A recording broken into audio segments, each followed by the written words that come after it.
Nah sekarang saya pemirsa bersama jamaah, saya akan ajak kembali Kiai Haji Arsakam untuk bersama jamaah yang sudah siap dengan pertanyaannya. Mana di kameranya, kesana aja ya. Oke Mas Bambang ini ya, silakan dengan pertanyaannya. Boleh mendekat ke sini Mas Bambang bersama Kiai Haji Arsakam. Masya Allah ini utangnya berapa nih arisan? Kamera ke sana ya, oke silakan. Assalamualaikum warahmatullahi wabarakatuh.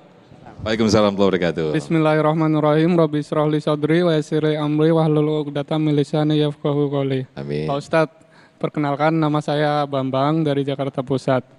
Begini Pak Ustadz, kalau misalkan dalam arisan itu kan nominalnya lumayan besar ya. Nah, kita ikut itu terus buat rencananya uang itu buat renovasi rumah. Tapi dalam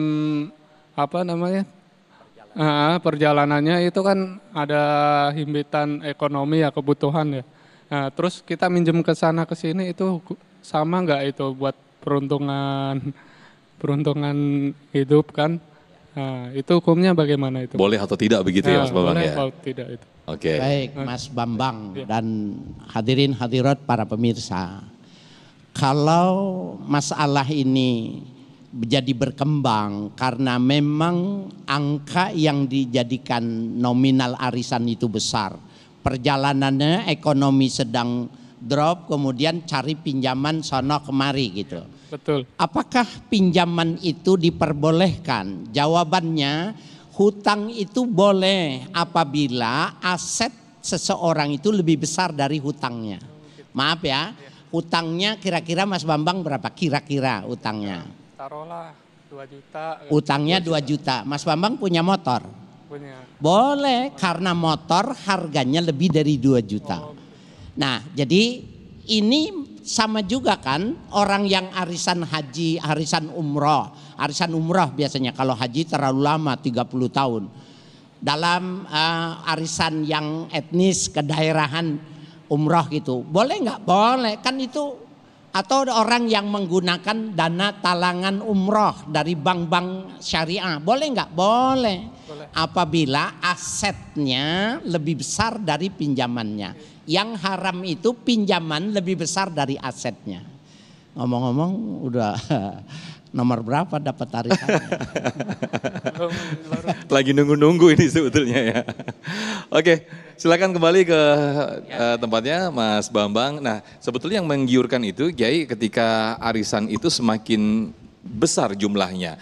Ketika hasilnya mendapat semakin besar akhirnya iurannya semakin besar itu sebenarnya membuat menggiurkan ya. Sebenarnya arisan ini termasuk yang menabung atau ada yang mengatakan seperti itu. Itu bagaimana Yai? Iya, memang dia ada beberapa segi. Satu sisi dia seperti orang yang menabung. Ya. Orang yang cirinya arisan niatnya nabung itu, dia nggak penting tuh nomor berapa, bahkan dia milihnya nomornya nomor terakhir. Itu berarti motivasinya dia menabung. Karena apa?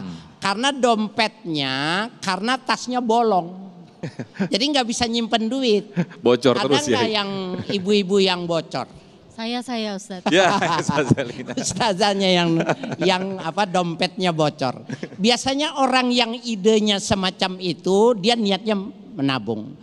Tapi ada dia minta kepada admin, dia bilang tolong dong gua nomor 2. Nah, ada yang seperti itu minta didulukan ya. Minta didahulukan. Ya. Apakah boleh? Syaratnya kalau dia minta izin bersama-sama boleh.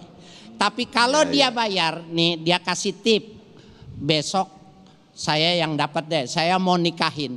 Gharadnya sahih, tujuannya sahih, tapi caranya yang dia tidak bagus. Dia kasih, maka dalam satu kocokan 20 namanya Nur Fadila semua. Jadi mau di mana dia keluar saja Nur Fadila juga. Ini nggak boleh. Jadi kalau izin diberitahukan di grup, besok bisa nggak diizinkan Ustazah Nur Fadila duluan karena beliau pada hajat mau umroh gitu. Lainnya setuju semua. Ada satu yang nggak setuju. Udah lobby aja baik-baik. Saya kira yang begitu diperbolehkan. Baik, jadi ini strategi yang menarik ini ya. Jadi iuran banyak nama, Ustadz Nur Fadina semua, jadi dapatnya sering ya. Nah, Masya Allah ini menarik sekali masih dalam pembahasan kita arisan, apakah ini mengundi nasib. Tetaplah bersama kami di Damai Indonesiaku.